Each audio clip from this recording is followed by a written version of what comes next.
If you've ever thought your marriage was built on trust, only to realize you've been standing on a glass floor the whole time, this one's for you.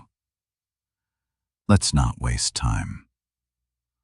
Last Friday night, I was locked in a bathroom stall at a downtown rooftop bar holding a broken champagne glass in my shaking hand, listening to my wife flirt with her coworker 2 sinks away. No, I'm not kidding. That was my reality. 5 years of marriage, and I found myself crouched next to a toilet, holding my breath like some low-budget spy, trying to process what I was hearing. It wasn't even supposed to be my night. Celine, my wife, invited me last minute to her company's quarterly party. She said it would be good for appearances, not good for us. Not, I miss you lately, just appearances. Like I was a decorative item she didn't want her coworkers to think she'd thrown away. I should have said no, but I didn't. I shaved. I put on the gray button-down she once said made me look almost confident. And I practiced making eye contact in the mirror. We didn't even take the same car. She was already there when I arrived, and that's when the unraveling began. I walked in and texted her, "Hey, I'm here." She replied, "Cool, grab a drink and mingle," smiley face. "No, come find me." "No, I'll be right there." So, I did what I always do. I stood by the bar quietly, awkwardly, listening to people throw around phrases like brand vertical integration and client-centric pipeline alignment, while I sipped something with too much rosemary in it. I wasn't angry. I was just used to it. I've learned to carry silence like a coat, heavy but familiar. And then, while heading toward what I thought was the coat check, I ended up inside the bathroom hallway. That's where I heard them. Celine and him. Rhett. She was laughing. He was whispering, and I only caught parts at first. "You know he's not like us. He doesn't get it. Celine, he never did. He's fine, but you don't belong with fine." Her reply, "I know." 3 syllables. That's all it took to punch the air out of my lungs. She wasn't correcting him. She wasn't defending me. She wasn't even hesitating. Just, "I know." I didn't make a scene. I didn't charge out like a soap opera husband demanding answers. I locked the stall, sat down, and tried to disappear. Because here's the truth. I've never said out loud. I've always been the background character in my own life. The quiet guy people forget to include. The safe choice. The one who doesn't rock the boat. And I think, no, I know Celine has started looking for waves. That night didn't end with a fight, or a confession, or even a ride home together. But it started something. A shift. A crack. And what came next wasn't just about them. It was about me, finally seeing what I refused to look at for far too long. I didn't sleep that night, not even a little. I laid in bed staring at the ceiling while Celine curled up beside me as if nothing had happened, like she hadn't just stood 2 feet from a bathroom door whispering about me with another man. I kept hearing those words again and again. "He's fine, but you don't belong with fine." And then her quiet, deadly confirmation. "I know you'd think betrayal would come crashing in like a wave, dramatic and loud. But this felt more like drowning slowly in shallow water.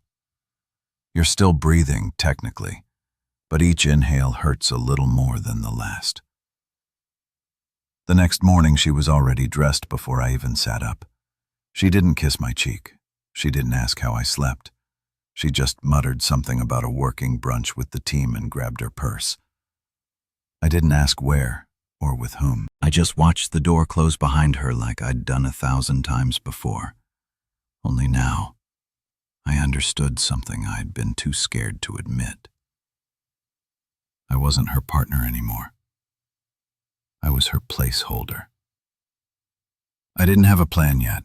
I wasn't ready to confront her or Red or even myself fully, but I needed clarity. So I did what any man in my position would do when he's desperate, humiliated, and half out of his mind. I went through her laptop. Now, before anyone judges me, I'll say this. I didn't do it to be vindictive. I wasn't searching for revenge. I just wanted the truth. I needed to know if what I heard in that hallway was part of something bigger or just a moment of emotional betrayal. And as I opened her browser history, email drafts, cloud folders, I found my answer far faster than I expected. There was a file tucked away in a folder labeled Hugh, 3 presentations 2024, and inside it a series of PDF documents, marketing decks, slides, timelines, and then a photo, just one, titled Behind the Curtain. It was taken at what looked like a hotel conference center. Low lighting, high ceilings, branded water bottles on the table. In the center of the frame, Celine sitting next to Rhett, their faces close. Too close. Her head slightly leaned against his shoulder, her smile small but unmistakably real. Not posed, not corporate. Intimate. Familiar. Like this wasn't the first time. My heart pounded so loudly it was hard to breathe. I clicked the next file. A video. It was shaky, clearly taken by someone at a distance, maybe someone trying to capture a moment discreetly. But I recognized her voice instantly. She was laughing. She said, "Stop! We can't do that here." And then Rhett's voice, lower and more confident, said, "No one's watching, and besides, you said it's over with him." Over with him. I slammed the laptop shut so hard it bounced. I sat there in silence in our kitchen, staring at the coffee maker, the fruit bowl, the stupid "Love Lives Here" sign we bought at a flea market in Nashville. And I started crying. Not loud, not dramatic, but these dry, shaking sobs that came from a place deeper than pain. It was the grief of knowing you were forgotten before you even realized you were missing.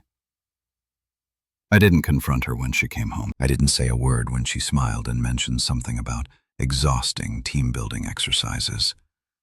I just nodded, pretending to listen, playing the role I'd perfected over the years. Quiet, forgiving, harmless. But something inside me had shifted because I wasn't just dealing with an affair. I was dealing with a stranger who wore my wife's face, and I wasn't going to disappear quietly. It's strange how quickly lies become part of your daily life. One moment your world feels stable, even boring, and the next you're waking up every morning to a fog of paranoia. I couldn't look at Celine the same way anymore. Her voice sounded artificial, like every sentence was rehearsed.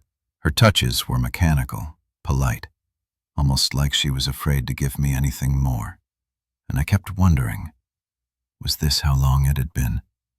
Had I missed the signs for months, years? Had I been so busy making her coffee in the mornings and packing her organic lunches that I failed to see her falling out of love with me in real time?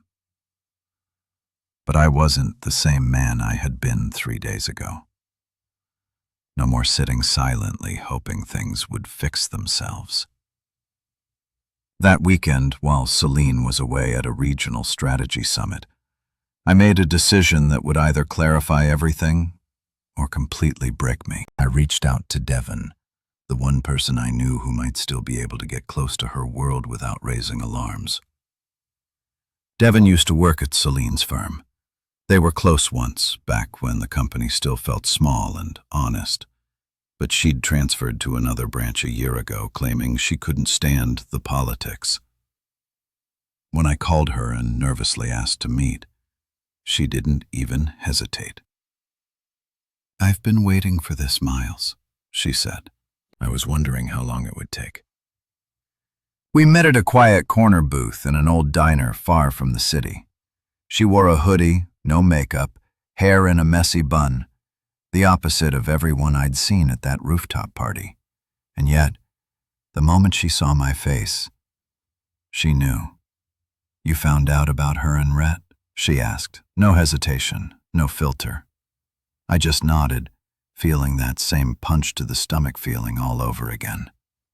I don't have proof, just moments, fragments. Devon scoffed. "You want proof? You'll get it. But just know, once you see it, there's no coming back." She leaned in, pulled out her phone and showed me a private company Slack thread that had been leaked to her before she left. It was casual at first, just late-night jokes, innocent emojis, a shared Spotify playlist. But then came the one message that made my hands start to sweat. "Rhett, are we still on for that weekend in Toronto? Can't wait to finally have you all to myself without him around. Celine." Don't jinx it. He thinks I'm speaking at a panel.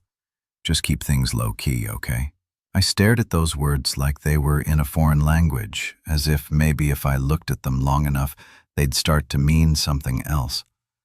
But they didn't. They were clear, cold, real, and suddenly everything clicked into place. The business trips, the late returns, the sudden need for space and personal growth. I'd been funding their affair. I'd been driving her to the airport so she could spend weekends with another man and pretending she was changing the world through digital marketing. Devon looked at me with a softness I didn't expect. "You didn't deserve this. You're not the kind of guy who fights dirty." "I know, but I also know you're not the doormat they think you are." It was in that booth over a plate of untouched eggs and lukewarm coffee that I decided I was going to show them both what kind of man I really was. No rage, no violence, nothing that would give them the satisfaction of painting me as the unhinged husband. But I would be present. I would no longer be the background character in their affair. That night, I RSVP'd to Celine's upcoming off-site awards gala. The same one she said would be just employees and upper management. I requested a guest pass under a different name. I made sure no one would expect me. I called in a favor from a contact I knew in the event industry to get my name on the list under the radar. I wasn't going there to cause a scene. I was going to watch, to see it with my own eyes, to stand still in the chaos and let them show me who they really were when they thought I wasn't looking. Because once I saw it, once I felt it in my bones, I would know exactly how to end it.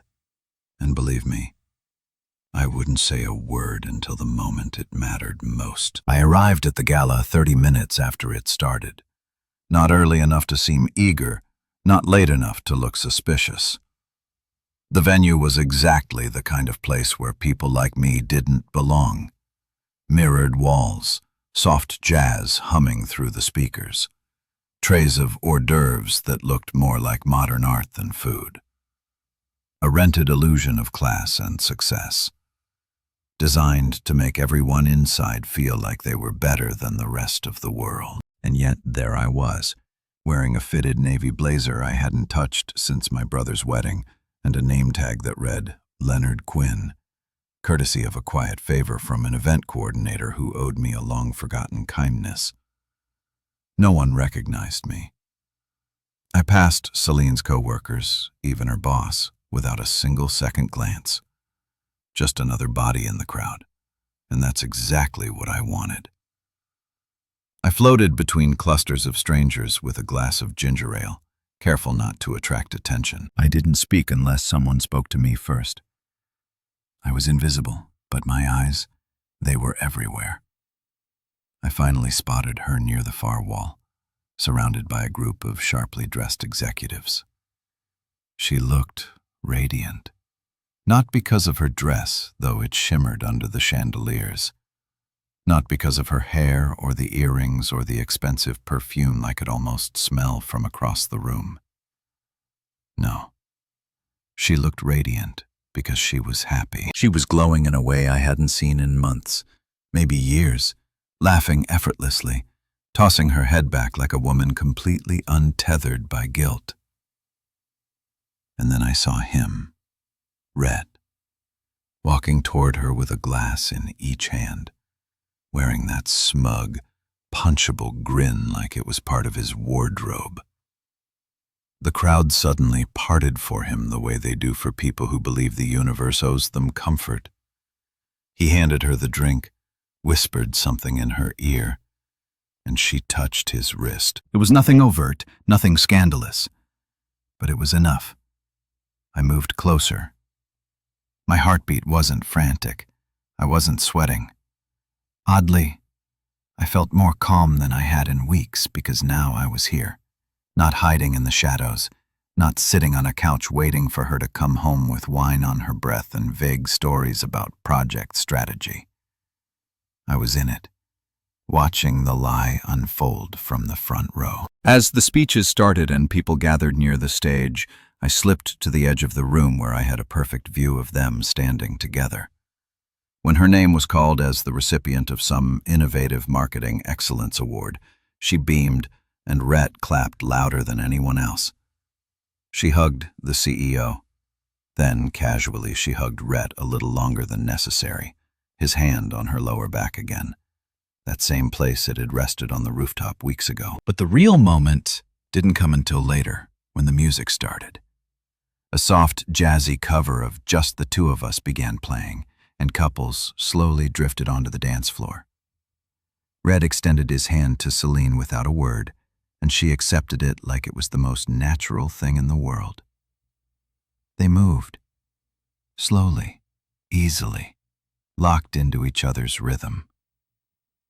I stood just feet away behind a column, watching them sway as if I never existed. And then he saw me. Rhett's eyes landed on mine mid-spin. For a fraction of a second, his face twitched, not in shock, not in fear, but in amusement. He didn't look away. He didn't tell her. He just smiled, slowly, deliberately, like this was a game, and I had finally picked up the controller. He knew I was watching, and still, he kept dancing. That was the moment I realized something even more disturbing than betrayal itself. This wasn't just an affair. This was a performance. And I was the intended audience. I slipped out before the song ended, walked down 4 flights of stairs with the soles of my shoes tapping like gunshots in the stairwell. When I reached the parking garage, I sat in the car for 10 whole minutes, gripping the steering wheel with white knuckles. Because now it wasn't just about her anymore. He wanted me to see it. He wanted me to know, which meant he'd made a very stupid mistake. He thought I wouldn't fight back. He thought I was just a soft man in the background. But I wasn't going to stay quiet anymore, and the next move was mine. For 3 days after the gala, I said nothing. Not a single question, not one accusation. I was polite. I was soft-spoken. I even made her French toast on Sunday morning because that's what she liked. I folded her laundry, picked up her prescription, and even laughed at her story about how tiring the gala had been. She had no idea I'd been there. She had no clue I'd seen it all. That was my advantage, and I was going to make it count. I needed time. I needed to be smart. Not petty, not angry, not loud. They were used to men who exploded, men who yelled and stormed out and came crawling back. But I wasn't going to give them the chaos they expected. I was going to give them clarity, one carefully placed domino at a time. I started with her phone. No, I didn't go snooping, not directly. That would have been too obvious. But I did something simpler. While she was in the shower, I walked past her purse, saw it light up and memorized the preview. Red Hotel Res confirmed. That was it. That was the crack. I didn't need her passcode. I just needed the pattern. She always used the same 3-letter sequences when naming files and folders. Every password variation she ever created started with the initials of her childhood dog. I knew her too well. And it turns out when you've loved someone deeply for long enough, they don't even notice how exposed they've made themselves. That evening, I didn't go to bed. I waited until she was asleep, snoring softly under the same blanket we'd shared since our wedding. I stepped into the hallway, pulled out my laptop, and logged into her work email. Not the one she used for clients, but the internal one where they shared notes, events, logistics. And there it was, an entire calendar thread with Brett, camouflaged as a project sync. Hotel bookings in Denver. Dinner reservations under M. Taylor, the alias they apparently used a shared Google Doc labeled Q4 Recap Private Strategy Alignment. I clicked. It was blank except for a comment. Red, you wearing the green one again. You know what it does to me. And beneath that, a reply from her account. Celine, of course. It's our thing now, isn't it? I stared at that line for what felt like hours. Our thing. A phrase so small, so casual, so lethal. It said more than a novel of confessions ever could. And still, I didn't react. Not with rage, not with revenge fantasies. Instead, I copied everything. Screenshots, PDFs, reservation logs, chat threads. I zipped it all neatly into a folder titled, For Her Eyes Only. And then I waited. On Friday morning, I told her I was working from a cafe. She smiled without looking up from her phone. Don't forget your charger, she said. I almost laughed at how blindly she trusted the version of me I had stopped being. That version of me would have walked away quietly. That version of me would have internalized it all. Maybe cried in the car. Maybe stayed through it out of fear of loneliness. But that version was gone. Instead, I waited until I saw the two of them check into the hotel. Yes, I saw it with my own eyes. Devon helped. She knew someone who worked front desk at that location. It was all perfectly legal. A favor, a name on a screen, a timestamp. The moment they stepped into that room, 3:14 p.m., I pressed send. Celine's phone lit up with a single email to the woman I thought I married. Inside was the file. No words, no drama, just the facts. All the receipts she thought she could bury. And as I watched the read receipt come in, I felt something I hadn't felt in months. Control. Not dominance, not triumph. Just calm. She didn't reply, not for hours. When she finally did, I wasn't expecting her to knock on our front door. Mascara smudged, her voice small and shaking like the girl I married and not the stranger she had become. Miles? She whispered. I can explain. I didn't flinch. You don't need to, I said. You already did. Then I stepped back and closed the door. Not out of anger, but because I had finally opened another one for myself. Celine didn't go back to the hotel after I shut the door on her. She didn't storm off either. She just stood there on the porch holding her phone as if waiting for the screen to tell her what to do next. Through the peephole, I could see the way her eyes darted, her lips moving like she was rehearsing lines. But there was nothing left to rehearse. The performance was over. The curtain had dropped. The only audience left was a man who'd stopped clapping a long time ago. I didn't open the door again. I went upstairs. I sat on the edge of our bed.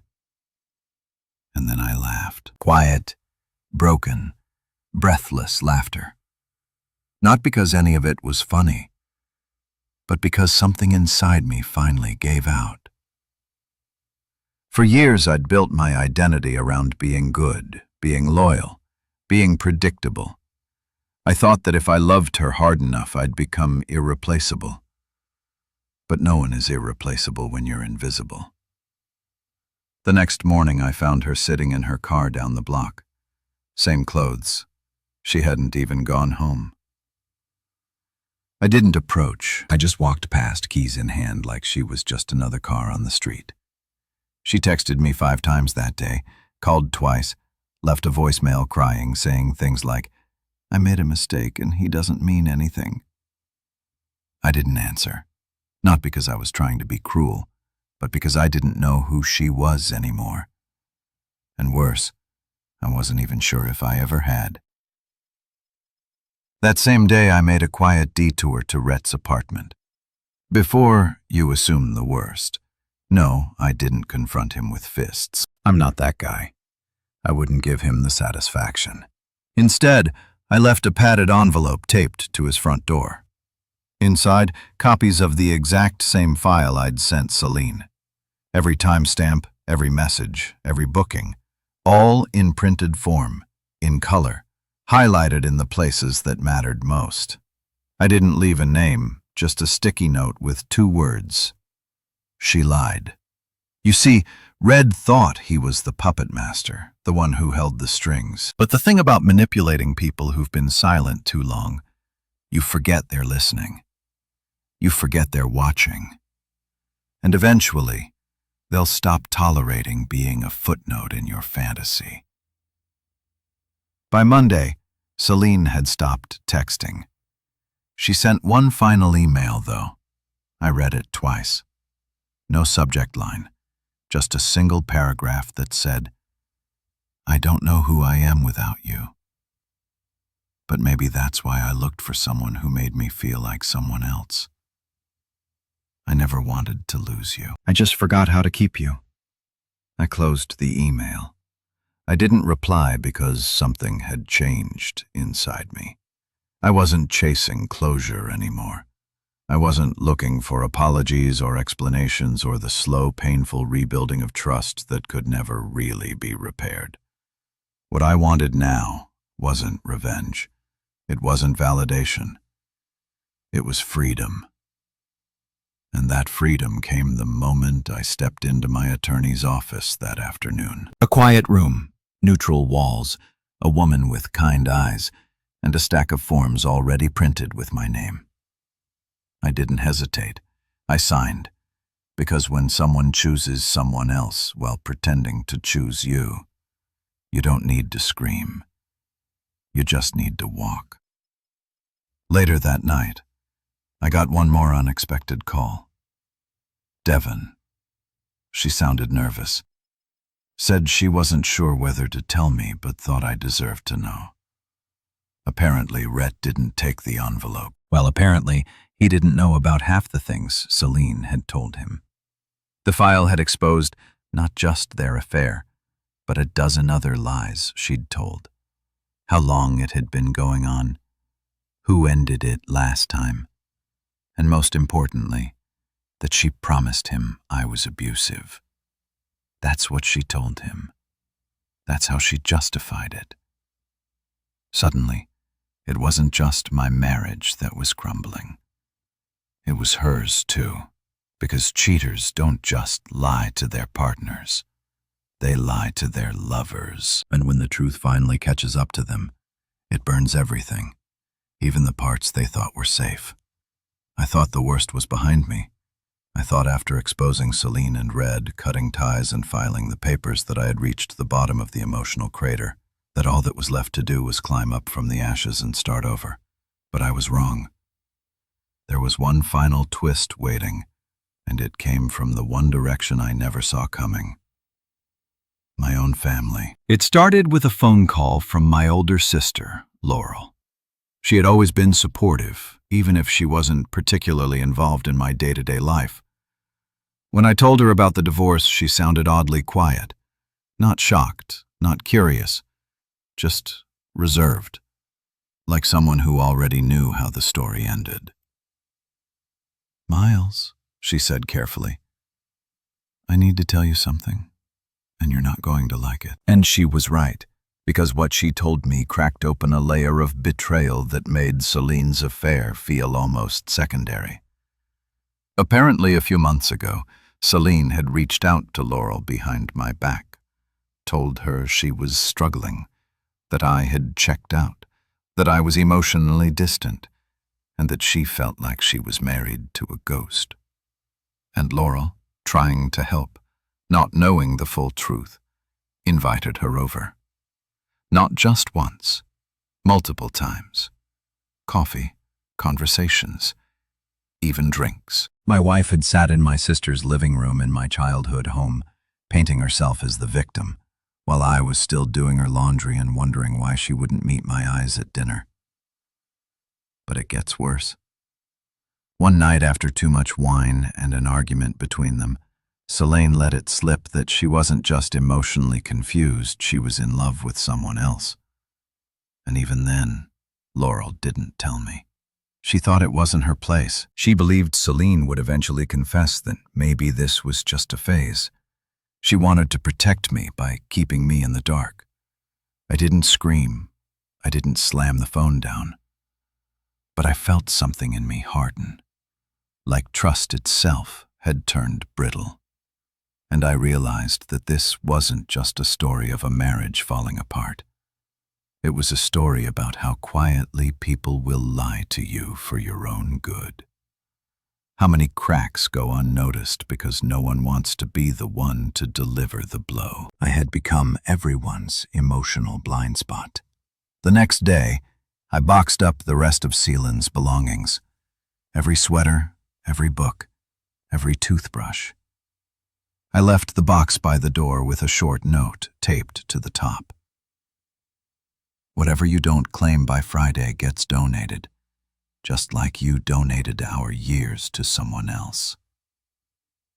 But even as I tried to move forward, pieces of the past clung to me like static. One afternoon, I found myself scrolling through our old photo albums, not because I missed her, but because I wanted to remember if any of it had ever felt real. And there it was. A picture of us in Vermont 3 winters ago, standing in front of a cabin with fake snowflakes falling around us. I remember thinking in that moment I was the luckiest man alive. She had looked at me then the way a wife should look at her husband, or so I thought. Looking at it now, I saw something different. I saw her holding me with one arm and checking her phone with the other. I saw myself smiling too hard, trying too hard, believing too hard. It was all there in the background if I had only known what to look for. The world didn't slow down for my heartbreak. Bills kept coming. Clients kept emailing. People kept posting engagement announcements and baby photos on social media like nothing was burning. I deactivated my accounts, changed my number, even switched gyms. I wasn't running, I was reclaiming space. Every small step felt like breathing again after being underwater for too long. And just when I thought it was finally over, I got a message from an unknown number. You don't know me, but I think we have something in common. At first I thought it was spam, but then the next message came through. I was Rhett's girlfriend until last week. I stared at the screen for several long seconds before replying. And her name? Julia. Apparently, while Celine was telling Rhett she was leaving me, Rhett was telling Julia that Celine was just a fling, a phase, an office mistake. And Julia, she believed him until she found my envelope in his bag, the one I had delivered to his apartment, the one he never got rid of. She wanted to meet, said she had things I needed to hear, proof, screenshots, voice notes. I didn't hesitate, because sometimes closure doesn't come from your past. It comes from someone else's broken heart colliding with yours. I met Julia at a quiet coffee shop on the edge of the city, the kind of place where no one asked questions and the tables were spaced just far enough apart for private conversations. She looked tired, emotionally drained in a way I recognized immediately. Not from crying, but from carrying truth alone for too long. She slid into the seat across from me and we exchanged a nod. No small talk, no fake smiles. Just quiet understanding between two people who had been rewritten by the same lie. She pulled out her phone, opened a folder, and placed it face up between us. "You should hear this." It was a voice recording. Rhett's voice, unmistakably casual, arrogant. He was talking to someone, probably a colleague, about how easy it had been to convince Celine she was wasting her life on a boring guy, and how he'd never actually planned on being serious with her. Then the part that really made my chest tighten. She thinks I'm in love with her. But come on, I was just curious to see how far I could push it. Julia didn't speak as I listened. She just watched my face. I couldn't tell if I looked angry or numb, but I felt neither. I felt something better. Clarity. For the first time in a long time, the fog had lifted. Celine had betrayed me. Yes, but Rhett. He had used her just as easily as she had discarded me. They deserved each other not because they were in love, but because they were alike. Two people chasing their own reflections, never realizing how shallow the surface really was. Julia and I talked for nearly 2 hours. We didn't just trade war stories. We shared pieces of our healing. She had already packed her things, moved out, started seeing a therapist. She even laughed once when I told her about the gala, about how Rhett locked eyes with me mid-spin like he was untouchable. She said he always thought life was just a stage, didn't he? Too bad he never learned how to read the audience. That night, I drove home feeling lighter. Not healed, but beginning to heal. There's a difference. I didn't hear from Celine again. I think she knew it was over in a way that couldn't be fixed with words or promises. And I didn't chase her. I stopped checking the mailbox for some last-minute apology. I stopped playing our old songs. I even stopped flinching every time I saw her shampoo bottle in the corner of the shower. Eventually, I threw it out. Eventually, I started rebuilding. I got a new apartment, not huge, but mine. I painted the walls the color I liked. I bought a record player and started collecting vinyl again, something I'd given up because she said it took up too much space. I went back to the gym, started seeing a counselor, and slowly I remembered the sound of my own voice. I stopped being the man who waited for someone else to decide if I was worth loving. I started being the man who didn't need their permission anymore. And the best part? A few months later, I got an email from Devon. Short, sweet, and unexpected. "Still making space for people who see you now?" I smiled, replied, "Always." We're not rushing anything. We're not jumping into cliches, but we're meeting for walks, for dinners, for long conversations that don't revolve around lies. She sees me and I see her. That's enough for now. So, if you're watching this and you've ever felt like the side character in your own story, remember this. You don't have to set yourself on fire to keep someone else warm. You don't have to stay silent just to make others comfortable. And most of all, you are not invisible. Not if you choose to be seen. This has been Reddit Confessions. If you stuck with me through this journey, I'd love to hear from you in the comments. Tell me, have you ever had someone betray your trust only for life to hand you something better? Or did you ever realize too late that you were living for someone else's story instead of your own? Drop your story down below. Someone out there might need to hear it. And don't forget to like, subscribe, and share if this touched you in any way.